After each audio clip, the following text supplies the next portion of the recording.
RS football ഫാമിന്റെ പുതിയ വീഡിയോയിലേക്ക് എല്ലാ മാന്യപ്രേക്ഷകർക്കും സ്വാഗതം. നമ്മൾ ഇന്ന് സംസാരിക്കാൻ പോകുന്നത് ഇന്നലെ രാത്രി നടന്ന ചാമ്പ്യൻസ് ലീഗിലെ കുറച്ച് മത്സരങ്ങളെ കുറിച്ചാണ്. ഓരോ മത്സരത്തിന്റെയും വീഡിയോ ചെയ്യാന്ന് പറഞ്ഞാൽ ഭയങ്കര കടുകട്ടിയാണ്ട കാര്യം. എന്താ കാരണം എന്ന് പറഞ്ഞാൽ ഒന്നല്ല, ഒരു കളി പോലും മനസ്സമാനത്തിൽ നിന്ന് കണ്ടിട്ടില്ല. ആകെ കണ്ടത് ബോർഡോ ഗ്ലിംറ്റ് വിസസ് സ്പോർട്ടിംഗ് സിപിയുടെ കളിയാണ്.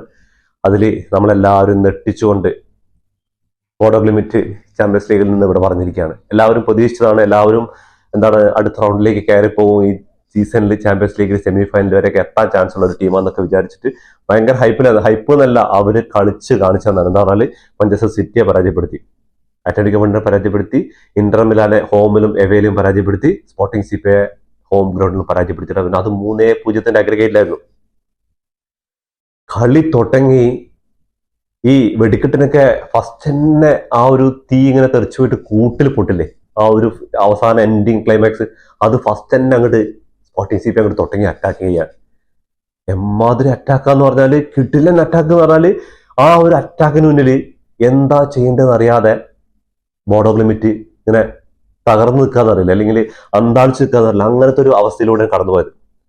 എമ്മാതിരി അറ്റാക്കിങ് പറഞ്ഞാൽ ഒരു രക്ഷയില്ല മോനെ ചങ്ങായിമാർ. ആ ഒരു ഹോം ഗ്രൗണ്ടിന്റെയും അഡ്വാൻറ്റേജും അതേപോലെ തന്നെ ഈ ഒരു കളി ഞങ്ങൾക്ക് ജയിക്കണം, അത് കംബാക്ക് അടിച്ച് റമോൺടാഡ അടിച്ച് തിരിച്ചു വരുന്നുള്ള ഒരു ഇതിൽ തന്നെയാണ് അവരെടുത്തത്.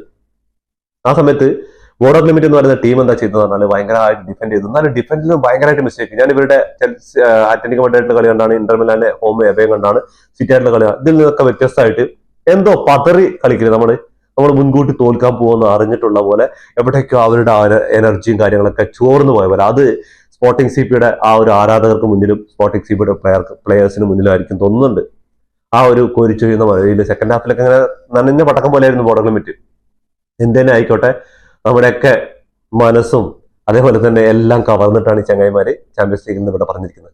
എന്ന് പറഞ്ഞാല് നമ്മളൊന്നും ഇങ്ങനെ ഒരു ടീമിനെ കുറിച്ച് ഇതുവരെ കേട്ടിട്ട് പോലും ഇല്ലായിരുന്നു. ഈ ഒരു ചാമ്പ്യൻസ് ലീഗ് ഫസ്റ്റ് റൗണ്ട് കഴിയുന്നത് 2026 ഇവർക്ക് വിജയം സ്വന്തമാക്കി. കണ്ടിന്യൂസ് ആയിട്ടുള്ള 5 മത്സരങ്ങൾ കണ്ടിന്യൂസ് ആയിട്ട് വിജയിച്ചിട്ടുണ്ട്. ഇവര് റൗണ്ട് ഓഫ് 16 വന്നത്. 16 എല്ലാവരും പ്രതീക്ഷിച്ചു ഫസ്റ്റ് കളിയിൽ സ്പോർട്ടിംഗ് സിപി ആണ് കിട്ടിയത്. അപ്പോൾ അടുത്ത റൗണ്ടിലേക്ക് പോകുന്നത്, അടുത്ത റൗണ്ടിൽ എന്തായാലും ആഴ്സണലാണ് വരാൻ പോകുന്നത്. അവിടെ എന്ത് സംഭവിക്കാന്നുള്ള കാര്യമൊക്കെ നമുക്കറിയാം. പക്ഷെ ഈ ഒരു മത്സരം എന്താണെന്നുള്ളത് അവർക്ക് ഒരു ക്രൂഷ്യൽ മത്സരമായിരുന്നു. അതിൽ 3-0 ഫസ്റ്റ് ഹോം ഗ്രൗണ്ടിൽ ആധികാരികമായ വിജയമാണ് സ്പോർട്ടിംഗ് സിപിക്ക് എതിരെ നേടിയത്. പക്ഷെ സെക്കൻഡ് ലെഗിൽ വന്നിട്ട് സ്പോർട്ടിംഗ് സിപിന്റെ പറഞ്ഞാൽ റമോൺടാഡ എന്ന് പറഞ്ഞാൽ ഇമാതിരിയൊക്കെ ഒരു റമോൺടാഡ ഉണ്ടോ.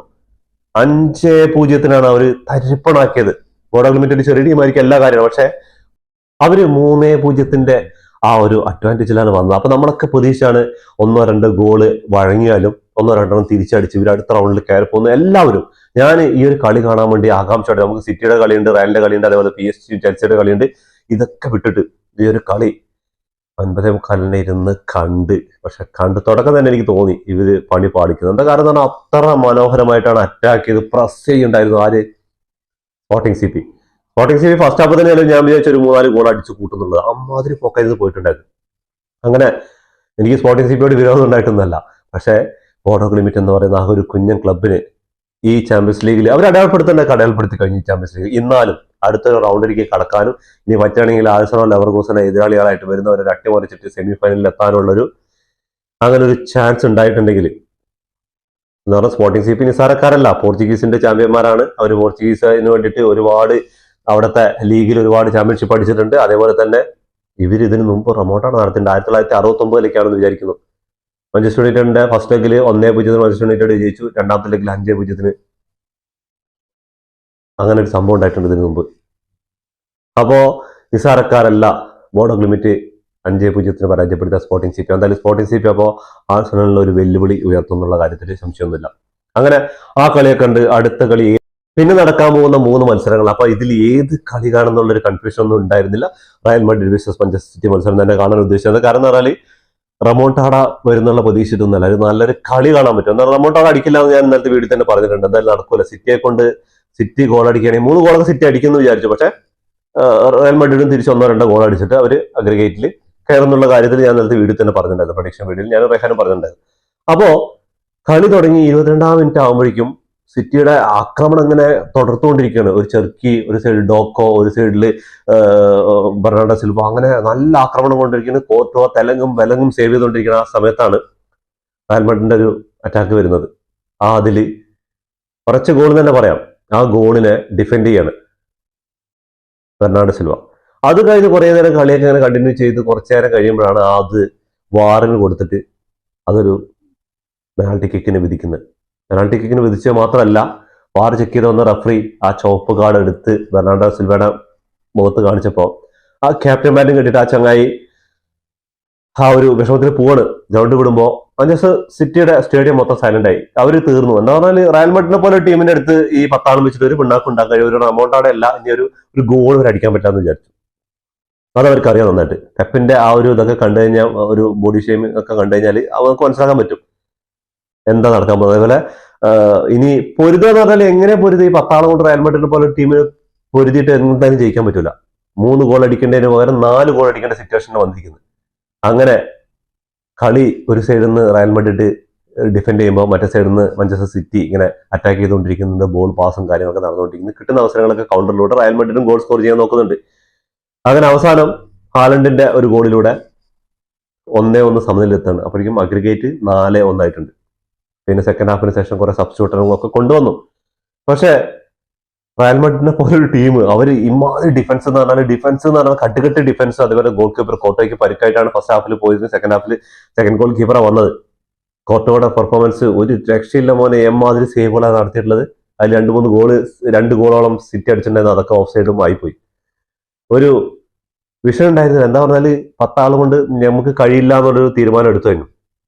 അങ്ങനെ കഴിയുന്നുള്ള 1-2 പ്ലേയേഴ്സ് ഉണ്ട്. ചെറുക്കിയുടെയൊക്കെ പ്രകടനം ഉണ്ടല്ലോ എന്റെ മോനെ, ക്ലാസ് പെർഫോമൻസ്. അതേപോലെ ഓൺ ടാർഗറ്റിലേക്ക് അടിച്ച ഷോട്ട് ഉണ്ടല്ലോ ചങ്ങായി. അപ്പോ അങ്ങനെ റയൽ മാഡ്രിഡ് വീണ്ടും അടുത്ത റൗണ്ടിലേക്ക് കയറിയിരിക്കണം. എന്താണെന്ന് പറഞ്ഞാൽ അവർ ഫസ്റ്റ് ഹാഫിൽ അതിനുള്ള പ്രകടനം ചെയ്തു. സെക്കൻഡ് ഹാഫിൽ ഒന്നും നോക്കണം. സെക്കൻഡ് ഹാഫിൽ റയൽ മാഡ്രിഡിന് കളി ഉണ്ടായിരുന്നില്ല.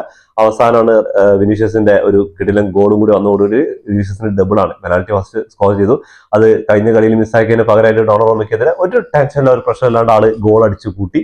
അങ്ങനെ 2 ഗോൾ ഇതിൽ അടിച്ചിട്ട് ചാമ്പ്യൻസ് ലീഗ് ഡാൻസ് ഒക്കെ ചെയ്തിട്ടാണ് ചങ്ങായി പോയിക്കുന്നത്. അങ്ങനെ റയൽ മാഡ്രിഡ് വീണ്ടും അടുത്ത റൗണ്ടിലേക്ക് അറിയിക്കണം. ഇനി റയൽ മാഡ്രിഡിന് എതിരാളികളായിട്ട് ബയൺ മ്യൂണിക്കായിരിക്കും മിക്കവാറും വരാൻ പോകുന്നു. ബയൺ മ്യൂണിക്കിന്റെ കളി ഇന്നുണ്ട്. എന്തായാലും പുറത്തു പോകും. അടുത്ത മത്സരം നോക്കുകയാണെങ്കിൽ ചെൽസിയുടെ ഹോം ഗ്രൗണ്ടിൽ പോയിട്ട് PSG ചെൽസിയുടെ ആ ഒരു ബ്രിഡ്ജിന് അങ്ങോട്ട് പൊളിച്ചങ്ങോട്ട് അടിക്കി കൊടുത്തിട്ട് വന്നു. 3-0 വിജയം. അഗ്രിഗേറ്റ് നോക്കുന്ന സമയത്ത് 8-2 വിജയത്തിലാണ് ചെൽസിയെ തരിപ്പണാക്കിയിട്ട് PSG അടുത്ത റൗണ്ടിലേക്ക് അയക്കുന്നത്.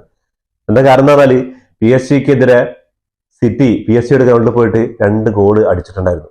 അതുപോലും സ്വന്തം ഹോം ഗ്രൗണ്ടിൽ അടിക്കാൻ പറ്റില്ല എന്നുള്ള ഒരു നാണക്കേടായിട്ടാണ് ചെൽസി എന്ന് പറയുന്ന ക്ലബ്ബ് ഈ ഒരു ടൂർണമെന്റ് ആയ ചാമ്പ്യൻസ് ലീഗിൽ നിന്ന് വിട്ട പറയുന്നത്. എന്ന് പറഞ്ഞാൽ അത് ചെൽസി ഫാൻസിന് ഭയങ്കരമായിട്ടുള്ള ഒരു തന്നെയാണ് പറയുന്നത്. എന്ന് പറഞ്ഞാൽ എവേ മാച്ചിൽ 2-5 പരാജയപ്പെട്ടപ്പോ ഹോം ഗ്രൗണ്ടിൽ 3-0 പരാജയപ്പെടുന്നത്. മാർച്ച് നോക്കുമ്പോൾ സെയിം ആണെങ്കിലും ഒരു ഗോൾ പോലും അടിക്കാൻ പറ്റാതെയാണ് ചെൽസി ചാമ്പ്യൻസ് ലീഗിൽ നിന്ന് പുറത്തായിരിക്കുന്നത്. ഭയങ്കര സങ്കടകരമായ കാര്യമാണ്. ഞാൻ ഇന്നലെ പറഞ്ഞാൽ ചെൽസി 1-2 ഗോൾ അടിക്കും, PSG 1-2 ഗോൾ അടിച്ചിട്ട് അഗ്രിഗേറ്റിന്റെ ഇതിൽ 7-4 7-5 ചെൽസി പരാജയപ്പെട്ടിട്ട് പുറത്തു വന്നിട്ട്. പക്ഷെ ഇത് വല്ലാത്തൊരു തോൽവിയായി പോയി ചെൽസി ഫാൻസിന്. ആ ബ്രിഡ്ജിനൊക്കെ അങ്ങോട്ട് PSG-യുടെ പ്ലേയേഴ്സ് കവറാസ്കേലിയും അതേപോലെ ചങ്ങായിമാരെല്ലാം കൂടിയിട്ട് അങ്ങോട്ട് നിലം പരിശാക്കി എന്ന് പറയല്ലേ, അങ്ങനത്തെ ഒരു അവസ്ഥയിൽ അങ്ങോട്ട് വിട്ടുകൊടുത്തിരിക്കുക. അതിനുശേഷം കുറച്ചുകൂടെ ഇൻട്രസ്റ്റിംഗ് ആയിട്ട് ഫസ്റ്റ് ഹാഫ് ഒക്കെ പോയ മത്സരമായിരുന്നു ലെവർകൂസൻ വിസസ് ആർസണൽ മത്സരം. ആർസണലിന്റെ ഹോം ഗ്രൗണ്ടിൽ ആർസണലിന്റെ ഫസ്റ്റ് ഹാഫിൽ വെള്ളം കുടിപ്പിച്ചിട്ടുണ്ട് പറഞ്ഞാൽ ഡിഫൻസ് ചെയ്തിട്ടും അതേപോലെ അറ്റാക്കിങ്ങും കാര്യങ്ങളായിട്ട് ലെവർകൂസൻ നല്ലപോലെ കളിച്ചു. പക്ഷെ 2-0 പരാജയപ്പെട്ടു. ഏസയുടെ ഒരു ഗോള്, പൊന്നോ, എമ്മാതിരി ഒരു വോളി, എമ്മാതിരി ഒരു ബാങ്കർ. ബാങ്കർ എന്നൊന്നും പറഞ്ഞാൽ പോരാ, ഒരു ബാങ്കർ ഇങ്ങനെ തുളച്ച് കയറാണ് അങ്ങോട്ട് ആ ഒരു വലയുടെ ഉള്ളിലേക്ക്. ആശാനെന്നെ വിശ്വസിക്കാനില്ല, അമ്മാതിരി സെലിബ്രേഷൻ ആയിരുന്നു. അങ്ങനെ 2-0 വിജയിച്ചു. അഗ്രിഗേറ്റില് 3-1 അഗ്രിഗേറ്റില്. അപ്പോ ഇനി ചാമ്പ്യൻസ് ലീഗിൽ വമ്പം മത്സരങ്ങൾ നടക്കാണ്ട്. അപ്പോൾ ഇതിന്റെയൊക്കെ പറ്റുകയാണെങ്കിൽ അടുത്ത ദിവസങ്ങളായിട്ട് ഇതിന്റെയൊക്കെ സ്പെസിഫിക് ആയിട്ടുള്ള വീഡിയോകൾ ചെയ്യാമെന്ന് വിചാരിക്കുന്നു. ഇതിലെ ഇമ്പോർട്ടന്റ് ആയിട്ടുള്ള കളികൾ ബോർഡറിന്റെ എന്തായാലും സ്പോർട്ടിംഗ് CP കുറിച്ച് ഒരു വീഡിയോ ചെയ്യുന്നുണ്ട്. അവർക്ക് ഒരു ട്രിബ്യൂട്ട് നമ്മുടെ കൊടുക്കേണ്ടതുണ്ട്. എന്തായാലും ഇതോടുകൂടി ഈ വീഡിയോ അവസാനിക്കുന്ന. ഫുട്ബോൾ ലോകത്തെ പുതിയ വിശേഷങ്ങളായി വീണ്ടും കാണാം. ഈ വീഡിയോ ഇഷ്ടപ്പെട്ടാൽ ലൈക്ക് ചെയ്യുക, ഷെയർ ചെയ്യുക, സബ്സ്ക്രൈബ് ചെയ്യുക.